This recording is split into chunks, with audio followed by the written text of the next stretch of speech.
ไผ่อำเภอสันทรายจังหวัดเชียงใหม่ 20 นาฬิกาฟังพระธรรมเทศนา1กันขบวนที่ 8 10 กันยายน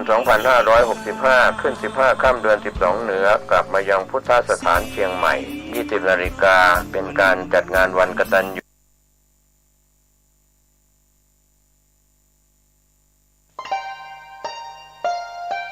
ท่านกำลังรับฟังสถานีวิทยุสาธารณะจังหวัดเชียงใหม่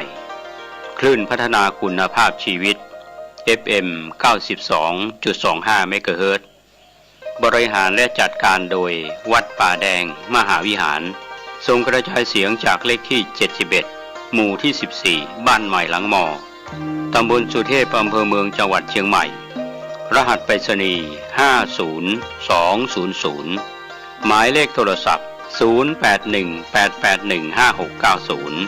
0520000636-7สวัสดีครับท่านผู้ฟังที่เคารพธรรมสาระวันนี้ผมกาเศรษฐ์เพชรสำริดวิทยากรก็นำเรื่องราวเกี่ยวข้องกับธรรมะในทางพระพุทธศาสนาชวนท่านคิดท่านพิจารณากันก็เรียกว่าได้เข้าใจเรื่องราวต่างๆของธรรมะนะครับที่84,000 พระธรรมขันธ์หลายคนหลายท่านอาจจะศึกษาแล้วมองข้ามไปอาจจะได้คิดได้พิจารณากันบ้างไม่ได้คิดได้พิจารณากันบ้างนะครับก็แล้วแต่บุคคลแต่ละคนแต่ละท่านที่รอบรู้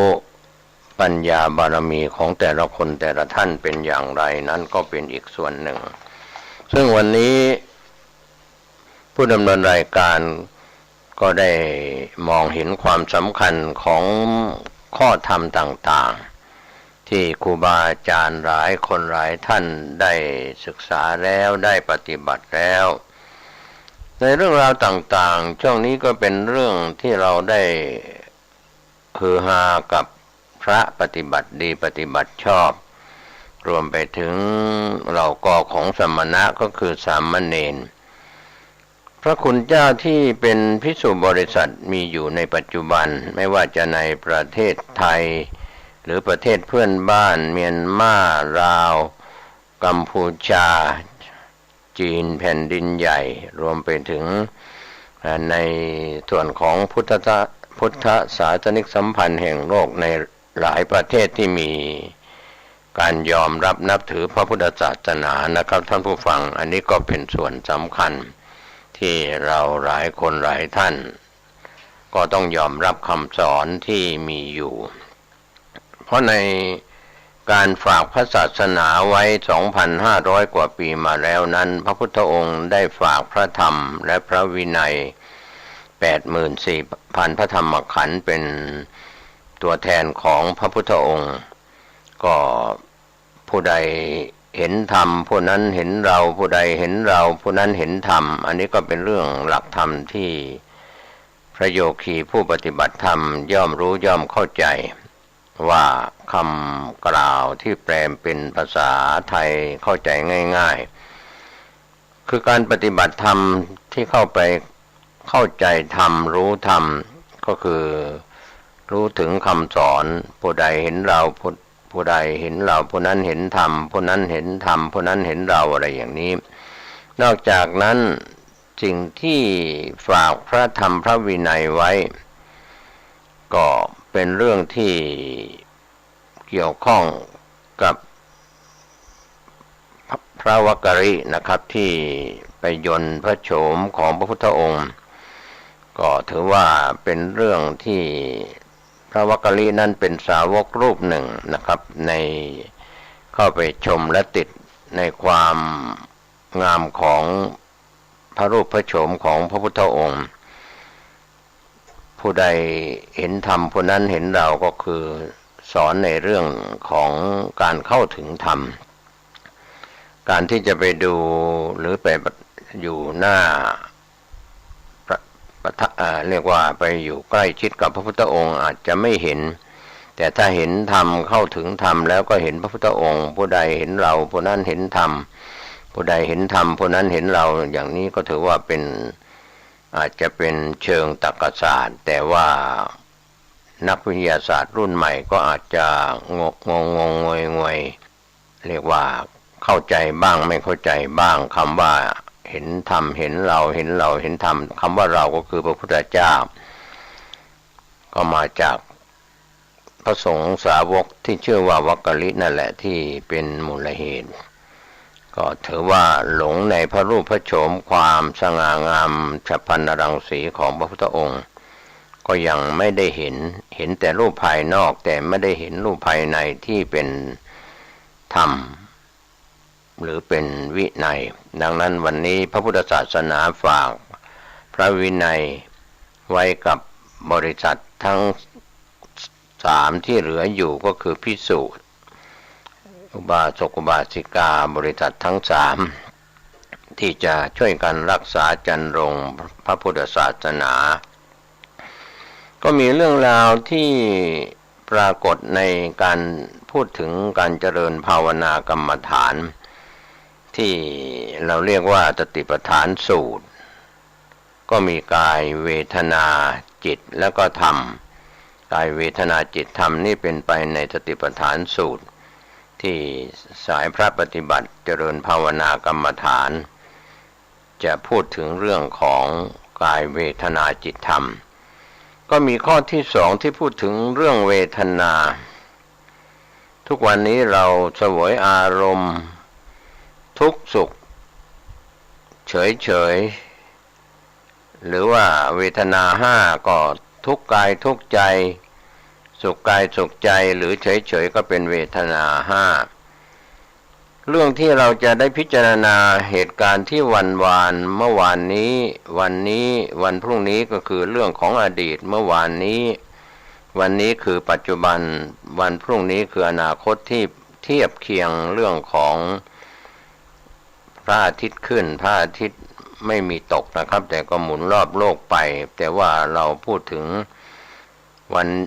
วานก็คืออดีตวันนี้ก็คือปัจจุบันวันพรุ่งนี้ก็คืออนาคตในการที่เราได้ สร้างความดีก็ตามสร้างบาปกรรมก็ตาม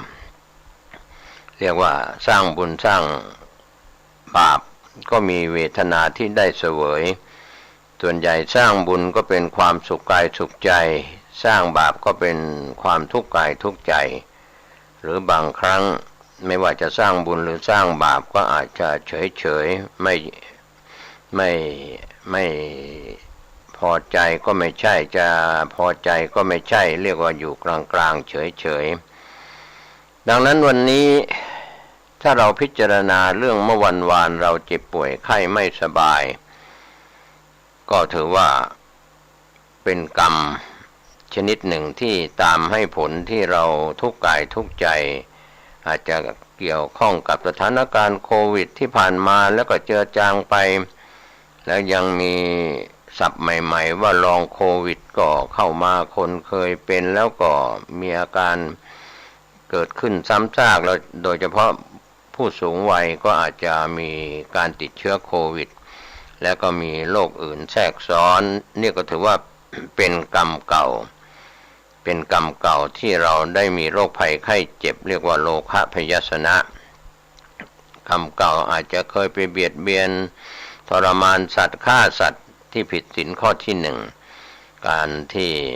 เราได้เคยเป็นพ่อค้าแม่ค้าขายปลาเคยฆ่าวัวฆ่าควายเอาเนื้อมาขายหรือฆ่าหมูเอาเนื้อมาขายฆ่ากบฆ่าไก่เอาเนื้อมาขายก็ทรมานนี่แหละเราจะรู้ว่าอดีตของเราวันนี้ปัจจุบันนี้เราอาจจะเจ็บป่วยไม่สบายรู้สึกจะทรมานมากเพราะกรรมเก่านั่นแหละครับที่ท่านทำไว้เป็นความทรมานสัตว์ฆ่าสัตว์เบียดเบียนสัตว์บางครั้งบางคนก็เอาสัตว์มากักมาขังไม่ว่าจะเป็นปลาเป็นนกเป็นสัตว์4 เท้า2 เท้าก็แล้วแต่นะครับท่านเคยทรมานสัตว์ไว้เป็นกรรมในอดีต ก็ทำให้เกิดทรมานอาจจะพูดว่าเราเคยทรมานสัตว์ในชาตินี้ก็เป็นเมื่อวานหรือว่าสัปดาห์ก่อนหรือเดือนก่อนหลายๆเดือนที่ย้อนไปหรือปีหลายๆปีที่ทรมานที่เราจำความได้นี่แหละเราจึงต้องเจ็บป่วยไม่สบายทรมานกายทุกขเวทนาเกิดทางกายแล้วก็ส่วนทางจิตใจนั้นก็จิตเป็นนายกายเป็นบ่าวเมื่อร่างกายเจ็บป่วยไม่สบายใจก็ป่วยไปด้วยอย่างนี้เป็นต้นเป็นตัวอย่างเราก็พิสูจน์หรือตรวจสอบหรือเป็นเครื่องวัดในเชิงธรรมะหรือการมองไปในเชิงของกรรมและผลของกรรมคนเราในวันนี้เรียนวิทยาศาสตร์มากๆหรือมีอัตโนมัติคิดเอาเองนึกเอาเองก็กลายเป็นมิจฉาทิฏฐิไปว่าคนเรานั้นอย่ามีเหตุผลอย่าสงสัยนั้นพูดได้แต่ว่าเป็นคำพูดที่ปฏิเสธเหตุนะครับปฏิเสธผลแล้วก็ยังปฏิเสธความสงสัยมนุษย์ที่เป็นปุถุชนเราเนี่ยย่อมเป็นคนที่ชอบสงสัยอยู่แล้วไม่ว่าจะเป็นปุถุชนประเภทใดๆกัลยาณปุถุชนคนที่อยู่ในศีลในธรรมเป็นปุถุชนก็ยังสงสัยปุถุชนที่เป็นอันธปุถุชนที่เป็นอันธพาลเกเรก็สงสัยไม่ไว้วางใจกันผู้ดำเนินรายการได้เคยฟังพวกหมู่เพื่อนฝูงที่เคยเป็นโจรที่เคยทำลายฆ่าคนมาเป็นจำนวนมากก็หลบลี้หนีคดีหนีกรรมเวรที่เคยทำเขาก็เป็นกงกรรมกงเกวียนอยู่แล้วว่าฆ่าเขาก็ฆ่าเราก็ไปชักนำเขาในสมัยอดีตให้เขามาบวชในสมัยก่อนพระอุปัชฌาย์อาจารย์ก็ไม่ได้มีการตรวจสอบเคร่งครัดอะไรมากมายนักก็เพียงว่ามีบัตรประชาชนมีอะไรต่ออะไรแต่ประวัตินั้นก็ไม่ได้มาเทียบประวัติอาชญากรอย่างปัจจุบันนะครับไม่ว่าจะเป็นลายนิ้วมือหรือเลข13หลักบัตรประชาชนก็เป็นเรื่องที่ยังออนไลน์ตรวจสอบไม่ได้เราก็ด้วยความปรารถนาดีในเพื่อนฝูงที่เป็นเรียกว่าคนหนีคดีหรือหนีกรรมหนีเวร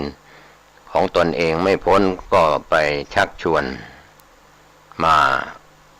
บรรพชาอุปสมบทนะครับในส่วนของการบรรพชาอุปสมบทถ้ามองในการตรวจสอบของการได้รับตาตั้งเป็นพระอุปชฌาย์ก็คงผิดนะครับรับ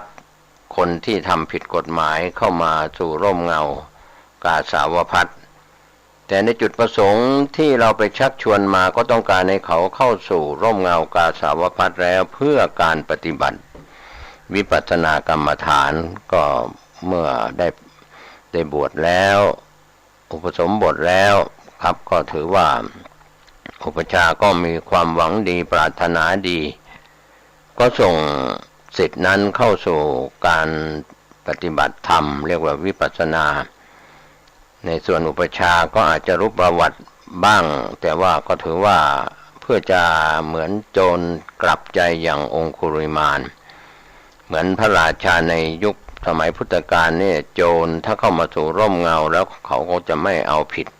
แต่ปัจจุบันนั้นไม่ได้นะครับมีการตรวจสอบประวัติเรื่องของบุคคลที่จะเข้าสู่ร่มเงากาสาวพัสต์แต่นี้เราพูดถึงเรื่องอดีต30-40 ปี50 ปีมาแล้วบุคคลเหล่านั้นได้เข้ามาสู่ร่มเงาได้บวชแล้วได้อุปสมบทถูกต้องตามพระธรรมพระวินัยก็ปฏิบัติธรรมอยู่ได้7 ปีแล้วก็ลาสิกขาออกไปเพราะว่าเขาในขณะที่มาปฏิบัติในการมาเดินจงกรมมานั่งสมาธิปฏิบัติธรรมอยู่นั้นเขาก็เห็นนิมิตที่เขาไปทำกรรมไม่ดีกับคนอื่นๆไม่ว่าจะเคยไปจี้ไปปล้นไปทำร้ายฆ่ากันหรือทรมานบุคคล ก็ทำให้เขาเห็นนิมิตว่ากรรมชั่วให้ผลจริงมีภาพ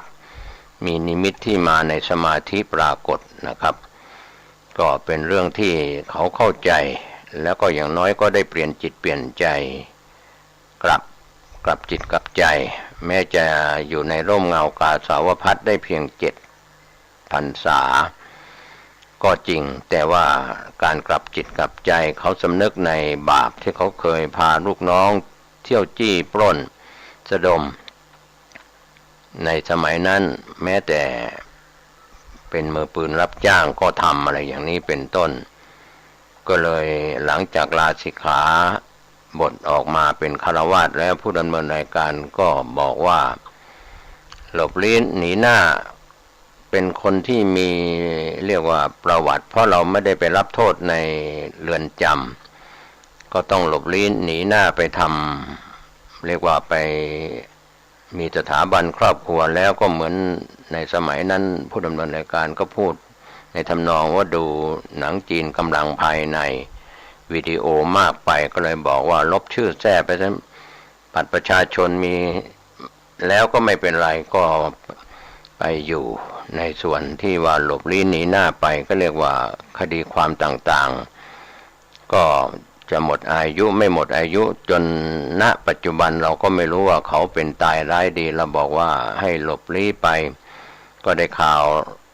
ใหม่ๆหลังที่เขาออกไปเขาก็ไปมีสถาบันครอบครัวทำการเกษตร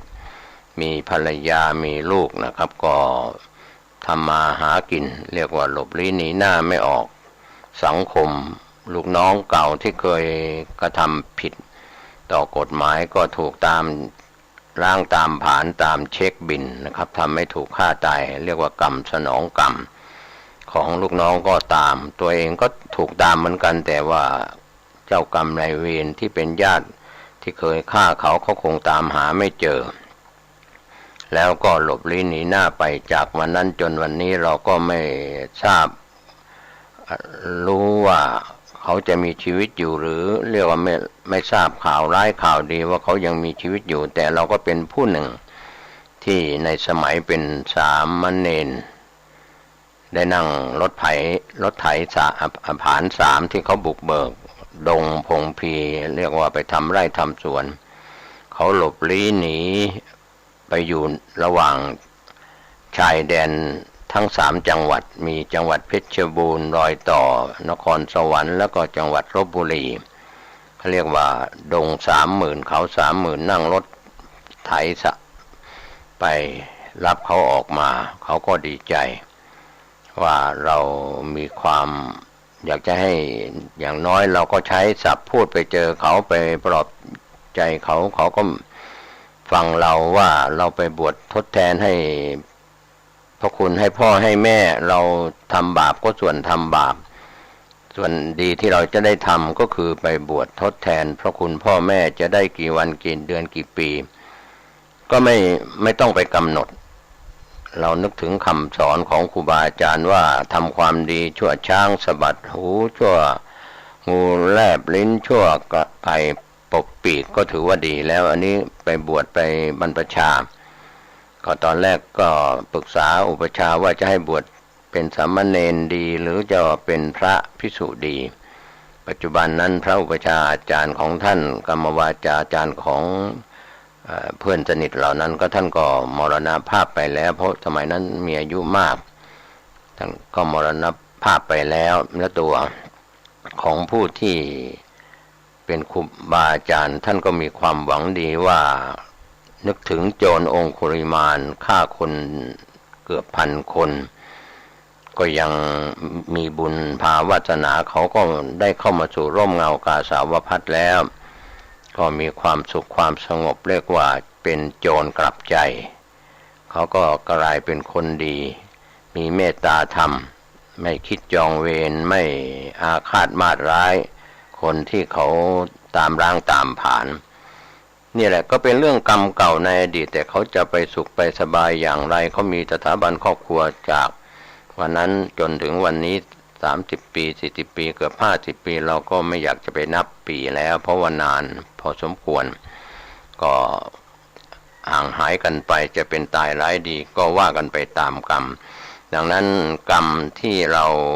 จะได้ดูผลจากปัจจุบันนี่นะครับคือเวทนาที่เราได้รับอยู่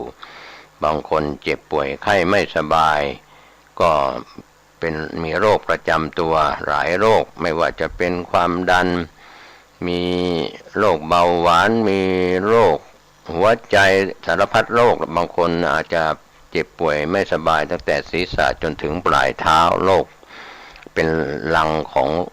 โรคภัยไข้เจ็บก็ได้ดังนั้นวันนี้ถ้าเราเข้าใจความจริงว่าที่เรามีโรคภัยไข้เจ็บนั้นเราก็มีกรรมไม่ดีที่สร้างไว้ในอดีตก็ดูได้จากเวทนาส่วนกรรมในปัจจุบันที่เราจะกระทำได้ก็คือการขออโหสิกรรมที่เราจะประมาทพลาดพลั้งดังนั้นการขอขมาลาโทษการขออโหสิกรรมในปัจจุบันเนี่ยเป็นเรื่องราวที่ดี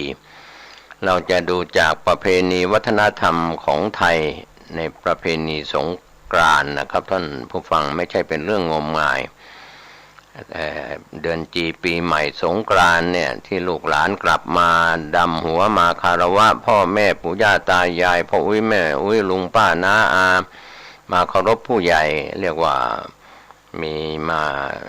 ทำพิธีเรียกว่าเป็นกิจกรรมทุกภาคนะครับไม่ใช่เฉพาะภาคใดภาคหนึ่งประเพณีสงกรานต์นั้นจึงเป็นการแสดงความเคารพต่อผู้ใหญ่มาขอขมาลาโทษคำว่ามาขอขมาลาโทษก็เพื่อขอให้บุคคลที่เราแสดงความเคารพนับถือนั้นอดโทษไม่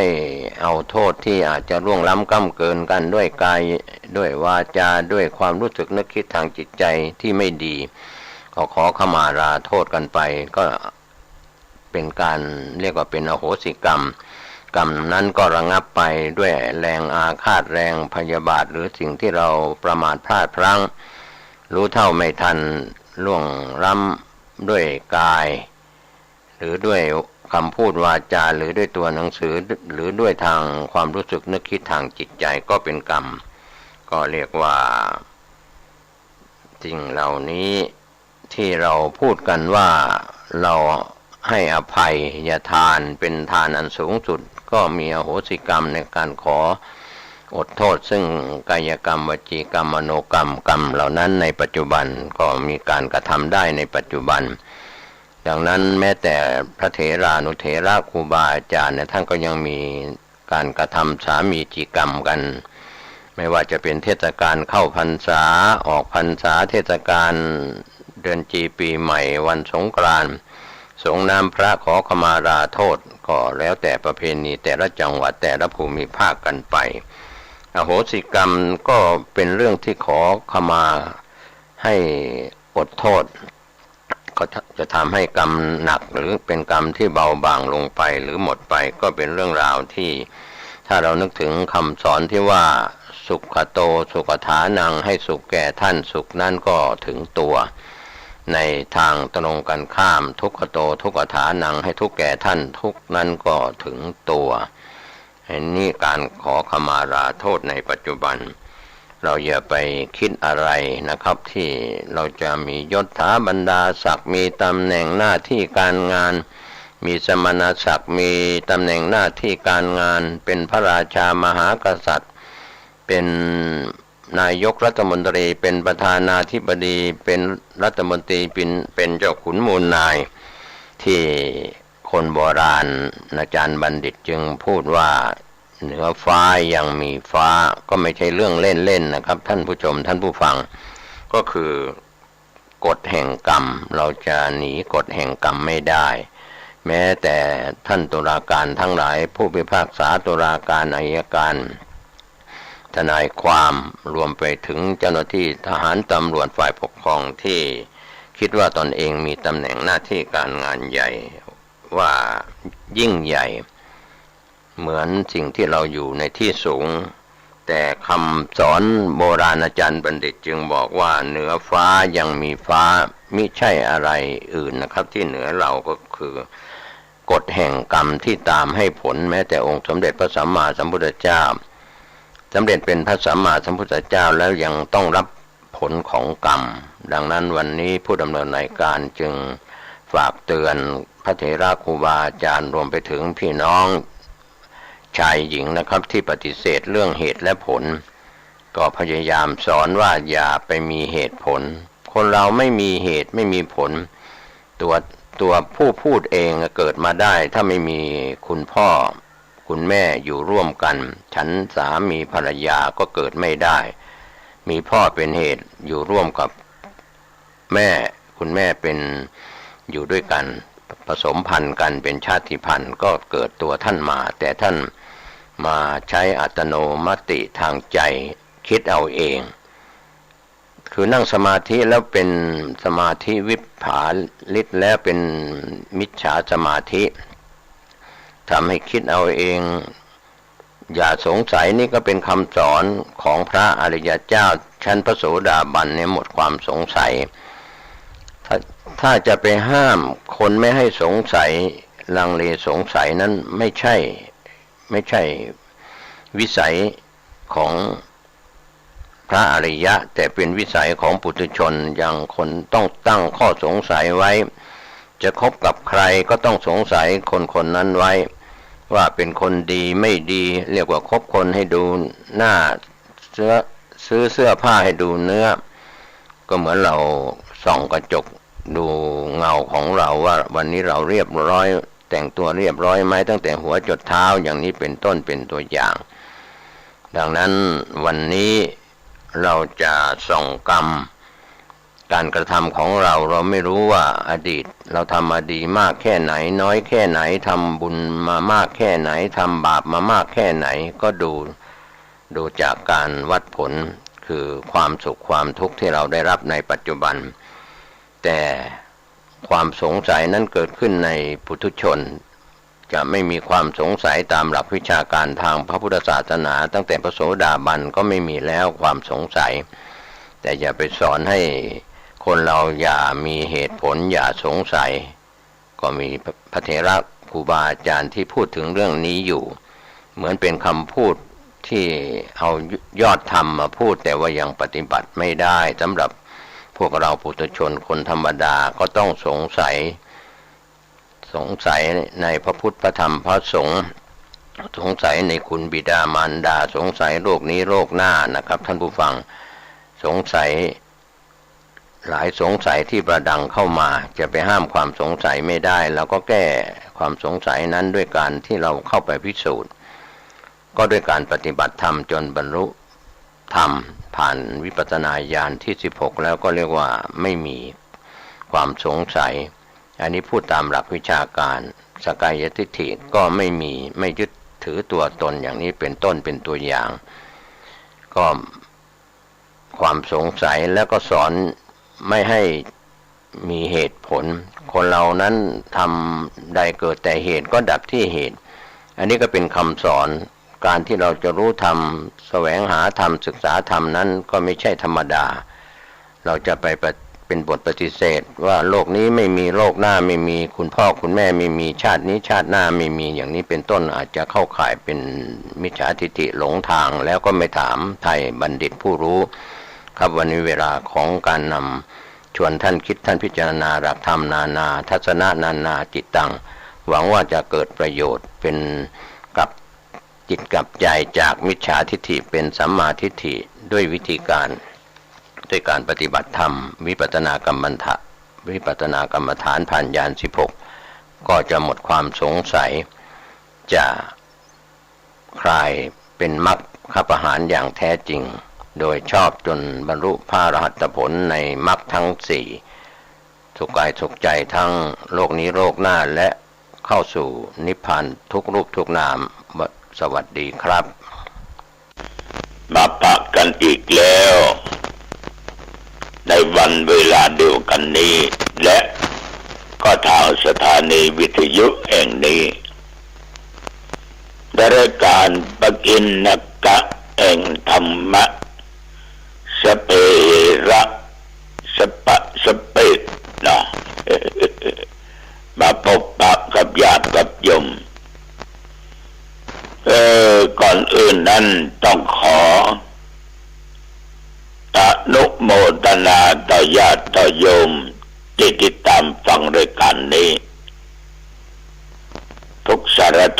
นะขอบใจนักวันนั้นต่อออกแม่ออกบ้านจางครึ่งอำเภอสระปีก็มาแวะทำบุญทานเตียนเข้าวัดสาจะไปเข้าวัดนี่นะก็มาวัดหนองตองเป็นวัดแรกขอบใจเนอะพ่อแม่ออกทุกคนก็วันนี้หูข่าวว่าแม่รุ่งบ้านอุโมงค์ก็จะมาก็เป็นแฟนรายการธรรมะแฟนบ้านแดอยู่ตลอดขอบใจนักขอบใจหลายๆต่อญาติต่อโยมทุกท่านทุกคนเอาละต่อไปเรามาไหว้พระสวดมนต์เพื่อเป็นมงคลต่อชีวิตเรียกว่าเอามาสร้างสิ่งดีๆให้เกิดขึ้นมีในจิตในใจของเรานะเพราะความดีมันจะหุ้มห่อตัวเราให้มีความสุขมันบรรลุมันบ่เสียมันบ่เน่าเฟะ ถ้าว่ามีก็ของเน่านะเน่าเฟะมันก็เหม็นตึ้งถ้ามีก็ของดีมันก็มีกลิ่นหอมหยาดยมฉะนั้นสิ่งใดก็ตามเป็นสิ่งดีนั้น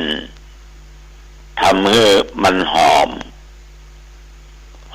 ด้วยสิ่งที่ดีๆคือรสแห่งศีลแห่งธรรมแห่งพระพุทธเจ้าเอาว่าแล้วเอามาไหว้พระพร้อมกันนึกอะระหังสัมมาสัมพุทโธภะคะวาพุทธังภะคะวันตังอภิวาเทมิกราบพระพุทธสวากขาโตภะคะวะตาธัมโมธัมมังนัมมัสสามิกราบพระธรรมสุปฏิปันโนภะคะวะโตสาวกสังโฆสังฆังนะมามิกราบพระสงฆ์ต่อไปกล่าวคำนมัสการว่าพร้อมๆกันไปนะนะโมตัสสะภะคะวะโตอะระหะโตสัมมาสัมพุทธัสสะนะโมตัสสะภะคะวะโตอะระหะโตสัมมาสัมพุทธัสสะนะโมตัสสะภะคะวะโตอะระหะโตสัมมาสัมพุทธัสสะพุทธังสารนังคัจฉามิธัมมังสารนังคัจฉามิสังฆังสารนังคัจฉามิตุติยัมปิพุทธังสารนังคัจฉามิตุติยัมปิธัมมังสาร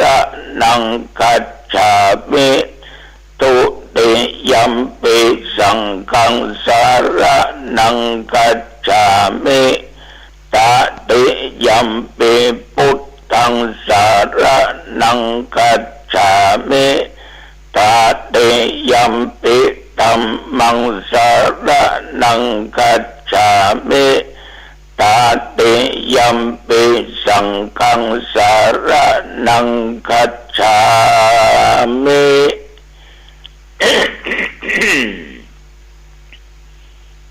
กรมอุตุประกาศว่าตั้งแต่ตะวันวามาจนถึงปัจจุบันเดี๋ยวนี้มีฝนตกเนอะเดี๋ยวบริเวณวัดนอกวัดใกล้ วัดหนองตองที่ห้าใหญ่แต่ก็กินก็ตอนแล้วประมาณจะบ่ายโมงเนี่ยลงบัก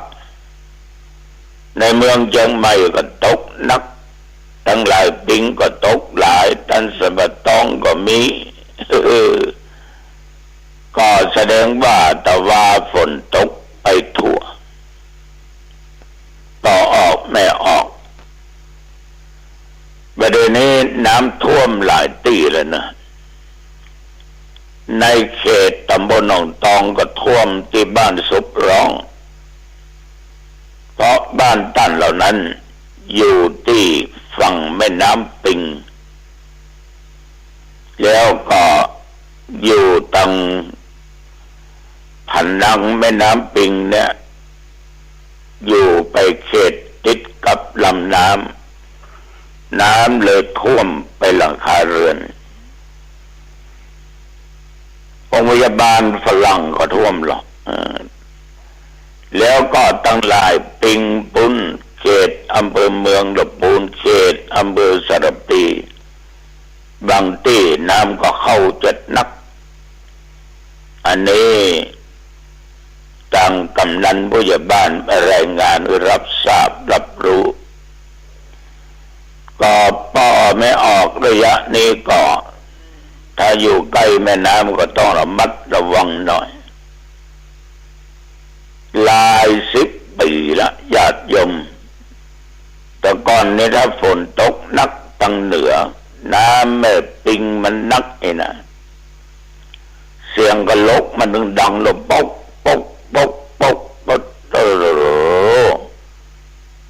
หลายหมู่บ้านตั้งหลายปิงหลายปุ้นตั้งหนองตองหางดง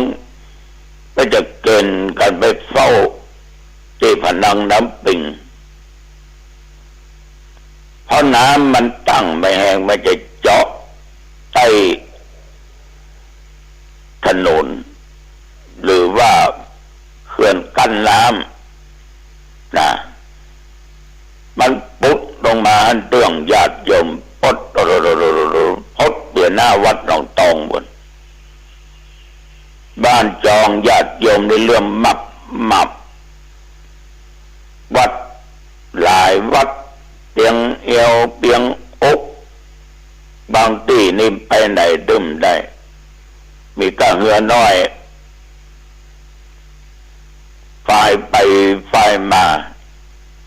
เพราะมันพดไปถึงแม่ของแม่กะบนที่พนังกั้นไอ้น่ะ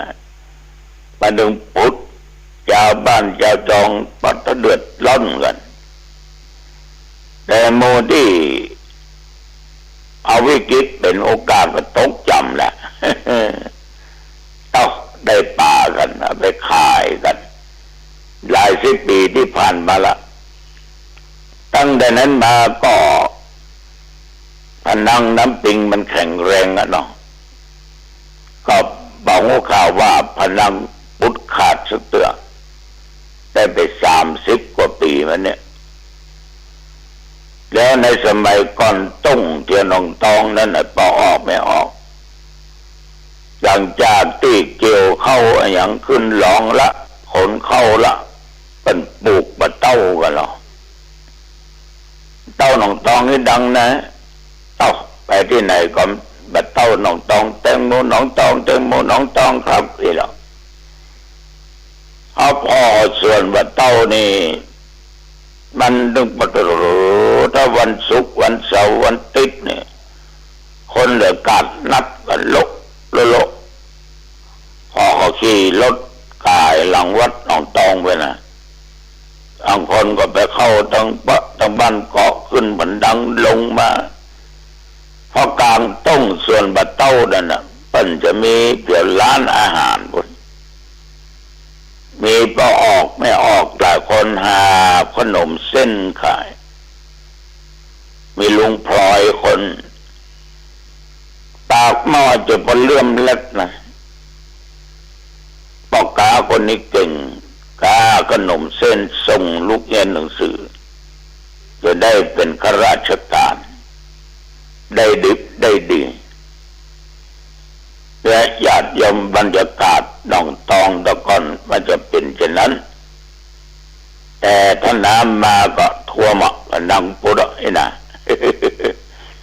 ตอนนั้นมาก็ส่วนบัดเต้ามีละลงลำไยกันเต็มหมดทราบเท่าทุกวันนี้ถ้าใครอยากบัดเต้าต้องซื้อกินบัดเต้าสุโขทัยพิษณุโลกปุ่นดังกำแพงเพชรปุ่นที่เขามาส่งมาขายนะแตงโมหนองตองไม่มีแล้วแต่ชื่อยังอ้างขายได้อยู่หรอกขนาดว่ามีได้2-3 ปีเนี่ยเขาไปขายข้างถนนสายเส้นบัดตองเชียงใหม่เนี่ยต้องลงไปแล้วเขาว่าบัดเต้าหนองตองเนี่ยไปขายทั้งสันทรายก็บัดเต้าหนองตองขายทั้งในเมืองเชียงใหม่เจียต้นยางก็บัดเต้าหนองตองขายถนนทั้งสันกำแพงก็บัดเต้าหนองตองแต่บัดเต้าหนองตองมีญาติโยมทั้งหลายน้ำมันจึงท่วมบ่อยท่วมเจือประเดี๋ยวเขาเลยเปลี่ยนจากสวนบัดเต้ามาเป็นลำไยหมดลำไยนี่เอาก้ามาจากไหนโยมก็กะลำไยต้นหมื่นได้บรรลือกันแต่ก่อนบ้านหนองจังคืนว่านะละปูนบ่นะเอาดังลำไยต้นนั้นดังเป็นประกอบกันนะเนาะแผ่กระจัดกระจายไปทุกคนทุกแห่งคนทั้งหลายก็ปากันไปซื้อก้ามาปลูกกันมันต้นหมื่นนี่มันใหญ่หรอกสมัยก่อนบักกะโลกอีเบลก็อีเขียวก็อีสีทองก็ไอ้น่ะเบลเขียวนี่แปลงแล้วเป็นกะโลกธรรมดาพอแปลงกะโลกสีทองก็แปลงนะญาติโยมพอออกไม่ออกอันนี้ไหนๆก็ไหนๆเล่าบรรยากาศสมัยก่อนนึกฟังไปได้โอ้ดูหนองตองแล้วสมัยก่อนในจากในเมืองเชียงใหม่มาเนี่ยถนนหนทางสายเชียงใหม่สันบัดตองห่างดงเนี่ยมันมีต้นไม้ขี้เหล็กหรอก2 ข้างทางนะมันเบิ้นจะหันรถเนี่ยเตือง รถลาเนี่ยมันจะพนัก2 ข้างทางก็เป็นอันนี้มะเป็นต้งเป็นนาออกจากเมืองมาเที่ยวใกล้ๆกับโลตัสหรือบิ๊กซีนั่นนะที่หนทางแยกเตะไปสนามบินนั่นนะอันนั้นก็ต้นมะขามเปี้ยมีงั้นนะคนเฒ่าแก่เพิ่นก็ฟังเตียวแบบก็เป็นอย่างที่ต้นมะขามเปี้ยนี่เนาะก่อนจะเข้าในหัวในเวียงสายสังกำแพงนี่ก็ต้นไม้ฉ่ำฉาเนาะสายสลับปีก็ต้นไม้ยางสายอำเภอดอยสะเก็ดเส้นเก่านั้นแต่ก่อนก็ไม้ดูเป็นไม้ดูสายแม่ริมก็ต้นไม้ขี้เหล็กอันนี้เป็นเน้นเป็นตุไปเตศอันเตศนี่ก็จำไว้ญาติโยมนี่ในสมัยก่อนมันจะเป็นแค่นั้นขณะที่แอร์พอร์ตนั่นนะที่ทางแยกไปสนามบินนั่นนะจะมาประออกรายการธรรมะที่สถานีวิทยุทอ.เชียงใหม่อายุเที่ยวทั้งสมุทรตองโคจงหูหลวงปู่ท่านพระครูปิยะธรรมพานีอดีตรองเจ้าคณะอำเภอสมุทรตองและหลวงปู่ทองบ้านเป็นอยู่วัดเมืองบางหลวงพ่อมหาทรัพย์นรินทร์โทจัดรายการประทีปทองที่สถานีทอ.เชียงใหม่แต่มาได้ไปออกกับหลวงปู่ทองทั้ง3 ท่านเนี่ยแนะนำมือไปออกอากาศบ้านอายุได้23-24เนี่ยเทวนะตั้งแต่ทางแยกอะไปสถานีวิทยุทางอากาศบาทไปพ้นครูบาอาจารย์ไปได้อย่างสักอย่างเตียวเหงื่อแตกเหงื่อฟุ้งไปออกอากาศเนี่ยญาติโยมไปนั่งบรรยายประเทศทำเมืองหลวงพ่อมหาทรัพย์อุบาทองเนี่ยนั่งแกมปั้งซ้ายปั้งขวาขาตัวเจ้าในสั่นทับกระราบทางหน้าห้องส่งก็เป็น เจ้าหน้าที่ทหารอากาศเจ้าหน้าที่สถานีวิทยุเดินออกจากสถานีมาอุ้มบาตรมาตัวก่อนได้สักปั้นนะจนเตียวไปถึงประตูเชียงใหม่พนะเพราะลานจอดรถมันมีผลหรอกแต่ว่ารถสัมปตองว่ารถเดียบไปหนองตองนี่แต่ก่อนนี้โต๊ะมันจะอย่างอีรถจานักมาต้องมาเจ้าปิดค่ำญาติโยมทั้งหลายก็ต้องขี่รถสัมปตองไปลงปากทางจ้างกระดาษก็เลยไปขี่รถเครื่องก็มาก็ขอแล้วก็เขียมด้วยนะมีก็เตียวจากปากทางจ้างกระดาษไปถึงวัดหนองตอง4 กิโลบ่ายก็ออกไม่ออกตัด4 แยกสนามบินนั่นนะที่แอร์พอร์ตนะมันจะมีน้ำเหมืองน้อยอย่างนั้นหรอกเป็นองค์มงถ้าฝนตกน้ำมาในป่ามันดิ้นขึ้นมาตะเก็บครูบาหลวงพ่อพระครูปิยะธรรมปณีแผ่เมตตาเนอะทุเนอะแผ่เมตตาแผ่เมตตามันตอนออกมาบานมีละเขาได้เอาไปแล้วยายโมเนี่ยญาติโยมน้ำฟ้าน้ำฝนในสมัยก่อนเนี่ยมันก็ตกอย่างว่าเดียวเนี่ยตกนักแล้วว่าเดียวก็มีอย่างใดก็ตามญาติโยมกันก็ลู่ลำตามไปเนาะความเจริญในสมัยก่อนก็ว่าเดียวมันก็แตกต่างกันขี่รถขี่ลามันจะได้ขี่กันอย่างนี้ท่อตั้งบนหลังคารถมีก็โกยหมูอ่ะเนาะข้ามโกยหมูก็โกยไก่มันต้องขี่กันเงี้ยวกันฮะลงมาน่ะเป็นคนว่าเดิมมันจะขี่วะเป็นขี้หมูตึงอ่ะรถเป็นคอกนะ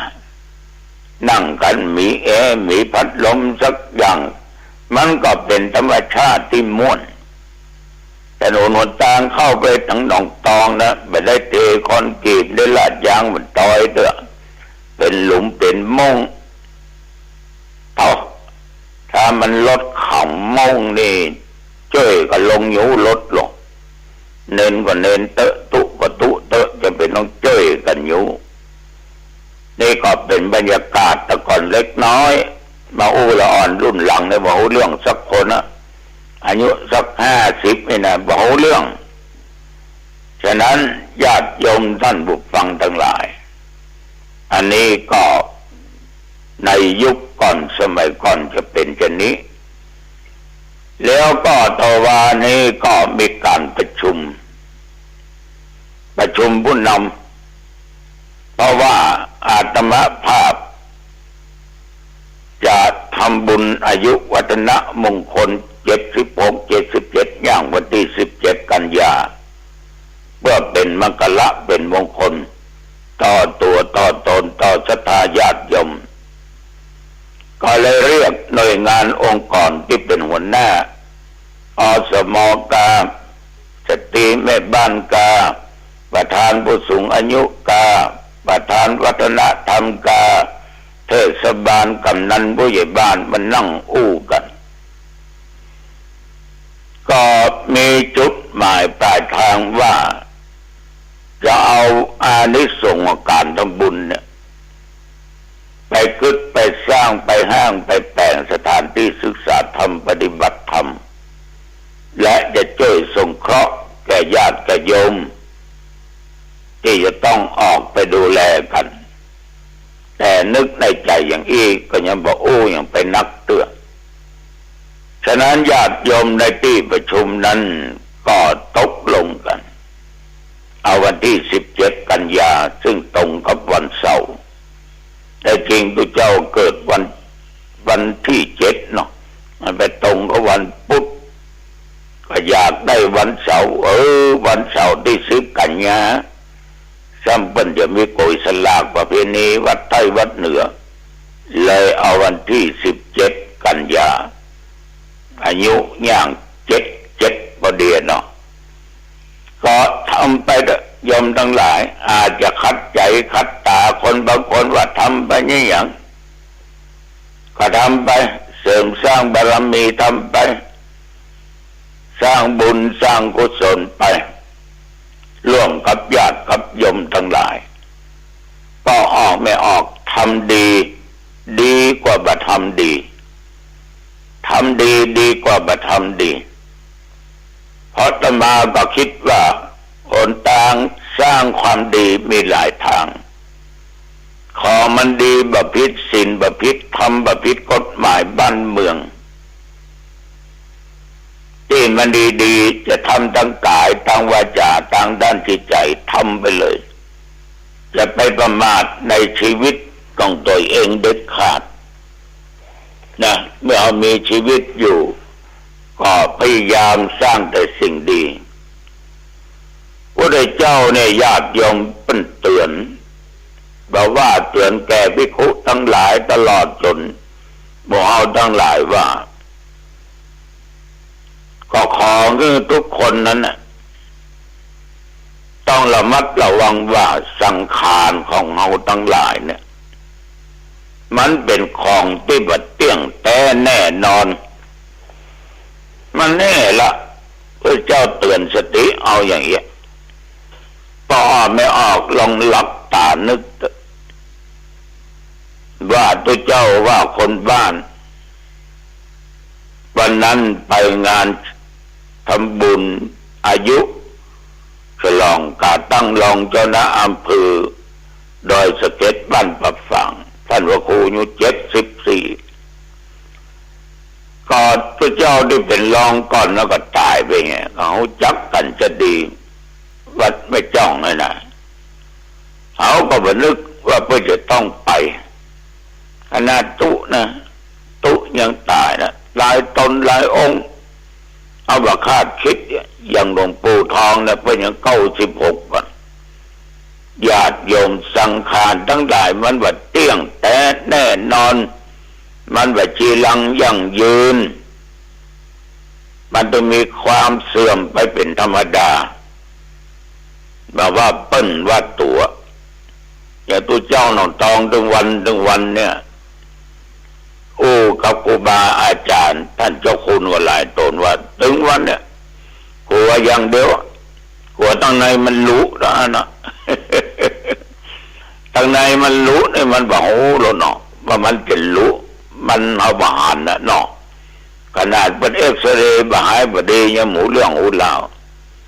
พระรูปเจ้าตนรู้หลายอย่างเป็นอูฟังว่าหลวงพ่อพอไปนอนลงยาได้10 วันละ1น้ำท่วมปอด2โรคหัวใจ3น้ำตาล4ความดันเนี่ยดังในมันรู้มันจะเก่งขนาดไหนบอกว่าภัยใดๆทั้งสิ้นมันตึงรู้เพราะมันเสื่อมไปเป็นธรรมดาของสังขารเอาจะไปหยุดจะไปยับยั้งมันก็ได้บางสิ่งบางอย่างอย่างตมาภาพกระดูกทับเส้นประสาทเนี่ยห้ามผ่าตัดก็โยมได้ยินในตมาภาพเทศนอกจากเขาจะเอาเทปเก่ามาเปิดหรือฟังนะว่าอันป่วยก็เทปเก่าทั้งนั้นนะปฏิปต่อเปิดญาติโยมฟังก็คงได้แม่นะได้พบได้ปะกันนะทำผ่ามันก็รอดมาได้ด้วยบุญด้วยกุศลด้วยแรงศรัทธาด้วยความเชื่อมั่นด้วยใจสู้แล้วก็ปลงวางได้ว่าทุกอย่างมันเป็นธรรมดาอย่างเงี้ยญาติโยมมันก็เสื่อมไปว่าเปิ้นว่าตัวฉะนั้นเมื่อเรายังมีชีวิตอยู่ได้ได้กินได้ไปไหนมาไหนได้จะทำอะไรอย่างใดก็ขออย่าได้ประมาทนะอย่าได้ประมาทรีบสร้างคุณงามความดีประการสำคัญเนี่ยขอฝากสักอย่างหนึ่งว่ามีสติอยู่ตลอดจะไปประมาทในศาสนธรรมคำสอนของพระพุทธเจ้าก็ออกไม่ออกญาติโยมเพราะพระธรรมคำสอนของพระพุทธเจ้าเนี่ยมันมีเหตุทุกข์ กรรมมาจากต้นเหตุมูลของเหตุคำสอนของพระพุทธเจ้าที่ตุเจ้านำมาอู้มาจาก็ดีตุเจ้าตัวนั้นคนนี้ก็ดีญาติโยมอู้จากันก็ดีมันมาจากเหตุทั้งนั้นถ้าเหตุว่ามีมันก็ต้องมีธรรมะเพื่อดูกันดีๆฟังกันดีๆญาติโยมทั้งหลายธรรมะมันเป็นธรรมชาติเกิดขึ้นในกายและนอกกายในกายเขาก็เป็นธรรมะนอกกายก็เป็นธรรมะอย่างตำราภาพมาพิจารณาดูตัวเก่าโอ้กูจะ76เต็มแล้วเนี่ย77จะย่างเข้ามาแล้วเนี่ยเดือนหน้าเนี่ยเนื้อมันเสื่อมไปมันเปลี่ยนแปลงไปมันไม่อยู่คงที่เวลาที่ธรรมาภาพกำลังนั่งอู้นั่งจ่าสเปรละกับญาติกับโยมมันก็ผ่านไปแล้วนะผ่านไปหลายนาทีนะโยมลองคิดดูดีๆลงมันอยู่ที่เก่าฉะนั้นพระเจ้าขอฝากว่าอย่าประมาทมันปฏิบัติตามธรรมะคำสั่งคำสอนของพระพุทธเจ้าตั้งแต่บัดนี้เป็นต้นไปเพียงแต่คำว่าละชั่วทางกายวาจาใจทำดีทางกายวาจาใจนี่ฝากกับญาติโยมนะเอาละโอ้จ่าไปมาเป็นเวลาพอสมควรอายุวันโนสุขังพลังพบกันใหม่โอกาสหน้าเจริญพร